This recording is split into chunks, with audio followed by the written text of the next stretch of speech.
The countdown is on to what seemed like the longest year ever. For many of you, it's a tradition on New Year's Eve to write New Year's resolutions. But do some of the most successful athletes and musicians in the world make them when they turn a page on a new year? There are three types of people in the world: those that make New Year's resolutions and keep them, those that make them and break them, and those that don't make them at all. Where do you fall in this categories? That's a good question. I would say I make them, and I probably stick with half of them.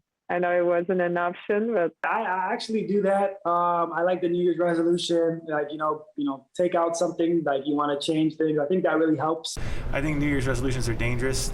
It's like New Year's Eve. It's never like, it's always like a lot of hype and it's never really what it should be. So I think stop making New Year's resolutions and change your life today, folks. I forget to make New Year's resolutions. It might be something I pick up with the kids. I make them and break them. one where it's like going to bed a bit earlier, eating better, and I think I'm often good with taking care of myself. The eating needs a little bit of work. I'm a bit like that with that, but I at least try to set some. I did the first month of 2020 off of booze. I was like, I'm gonna start the year off right, and I stayed home the whole month.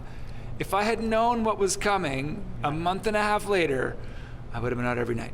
I will be trying to make some, and hopefully I don't break it. So, cross my fingers. Now, out of all of the athletes and musicians I spoke to, most of them had the same New Year's resolution, which was to eat better and get more sleep.